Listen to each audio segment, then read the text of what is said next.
Minasan konnichiwa. Welcome back dito sa aking channel, Japan for the Win. Sa video na to, pag-usapan naman natin yung mga bagay na dapat mong malaman bago ka mag-apply ng trabaho dito sa Japan.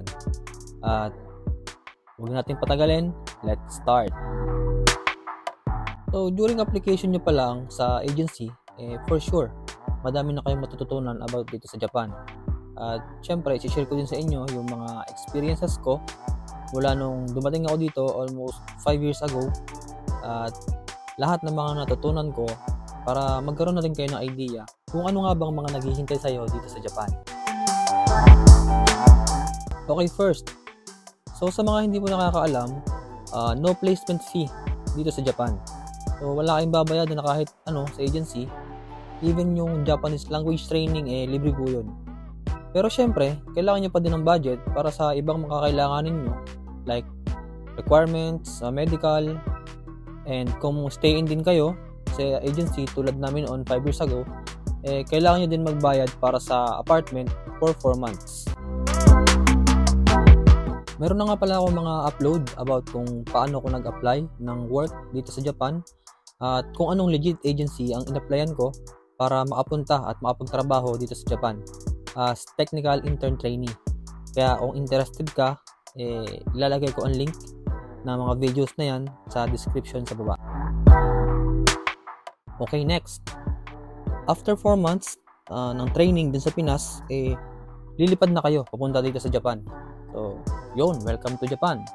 And pagdating nyo dito, hindi pa kayo agad sasabak sa work kasi meron pang another 1 month Nihongo training sa designated training center nyo.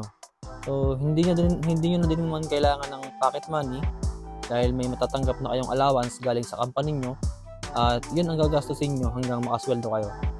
So, training center, hindi lang Nihongo ang pag-aaralan nyo doon, pati mga rules dito sa Japan like pagtatapon ng gomi or ng basura, traffic rules na kailangan sundin kasi most probably magbabike din kayo from apartment to kaisha or sa company. Kaya kailangan alam nyo yung mga rules sa kalsada to avoid any accident. At the same time, iba't ibang lahi na ang kasama nyo sa training. Hindi lang mga kapwa Pinoy ang kasama nyo mag-aaral doon. So, may makakasama din kayong mga iba't ibang lahi like Vietnamese, Indonesian, Chinese, at iba pa.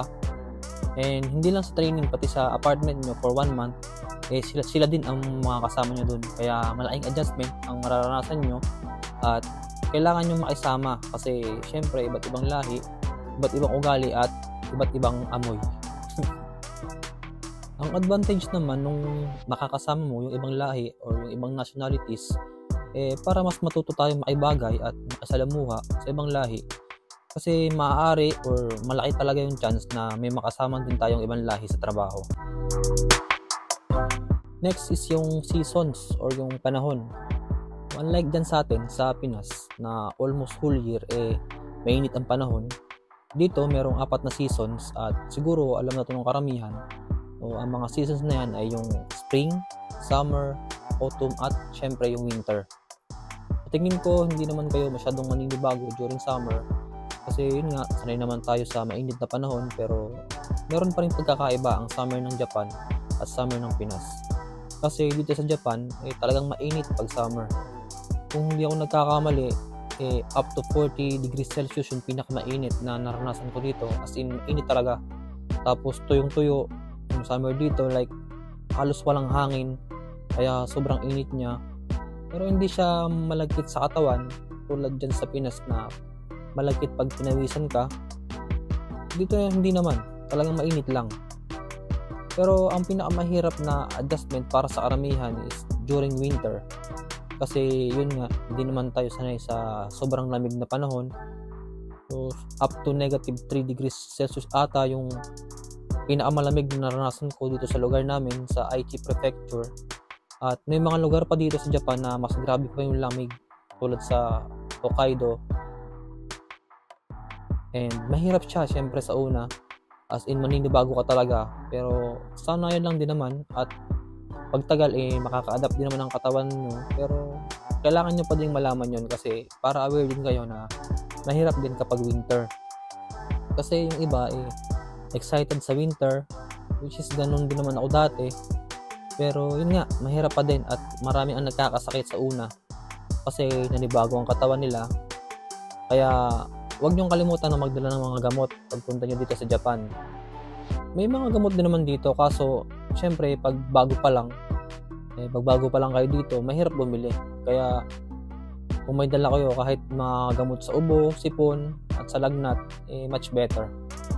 Pero ako personally, mas gusto ko ang winter kaysa summer. Siguro dahil ayaw ko lang ng pinagpapawisan ako, ayaw ko ng mainit na panahon. Wala lang, na-share ko lang. Okay. And last is yung cost of living. Mahal ang cost of living dito sa Japan. Mahal halos lahat ng bilihin, kaya kailangan mong gumawa o isip ng paraan para makatipid. Tulad sa pagkain at sa iba pang mga pansariling gamit. Kaya minsan, kahit malayo, basta mura, dun talaga kami pupunta para mamili. Oo, mas malaki ang sweldo rito compared dyan sa atin sa Pinas. Pero yun nga, mahal halos lahat ng bilihin dito. And isa pa, hindi lang naman pagkain at mga pansariling gamit ang gastusin dito. Kasi may mga electric bills pa, water bills, internet bills. Pero may mga company na sila yung nagbabayad ng bills. Pero karamihan, kayo mismo talaga yung magbabayad nun. Pero tayong mga Pinoy, magaling naman tayong gumawa ng paraan. Kaya madaming way para makatipid na hindi ka magigipit sa budget at the same time, may nasa save pa rin. At bukod pa yung naipapadala sa family dyan sa Pinas. Malalaman nyo na lang lahat yan pag nandito na kayo sa Japan. Pero may advice lang ako sa inyo, no? Kasi may mga kilala ako at mga kasamahan ko dito na dahil sa sobrang pagtitipid, halos napapabayaan na yung sarili nila. At alam mo yun, nakikita mo na parang hindi na nila nai-enjoy yung buhay nila dito sa Japan. So, wag naman sana kayong aabot sa ganun. Madami namang way para magtipid, pero ang pinakamahalaga pa rin is yung masaya ka at nai-enjoy mo kung nasaan ka ngayon. Kasi hindi naman for life yung experience dito sa Japan. Karamihan 3 to 5 years lang umuwi na. So yun lang naman, i-enjoy nyo lang. Pumasyal kayo, bumili kayo ng mga gamit nyo kasi deserve nyo naman yun. At be sure na kumakain kayo ng maayos at tama, dahil at the end of the day, kayo lang din naman yung mag-aalaga sa sarili nyo at yung health nyo, yung magiging puhunan nyo. Kaya yun, alagaan ng sarili at i-enjoy yung every moment.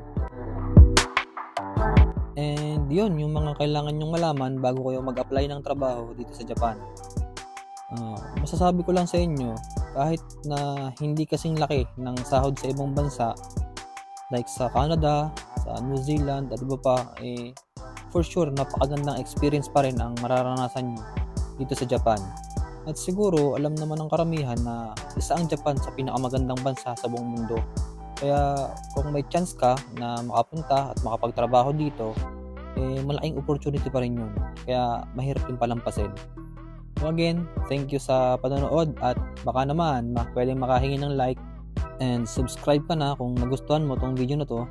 And again, sa description yung link ng ibang mga videos ko na makakatulong sa'yo kung nagbabala ka na mag-apply ng trabaho dito sa Japan. So please check it out. And see you again sa aking next videos. At siya nga pala, pahabol lang. Kung gusto mong malaman kung magkano yung sinasahod ko dito sa Japan as technical intern trainee, gumawa na nga pala ako ng video tungkol doon. At ilalagay ko lang din ang link sa description sa baba. At kung gusto mo at interested ka, panoorin mo na lang din. So yun, thank you.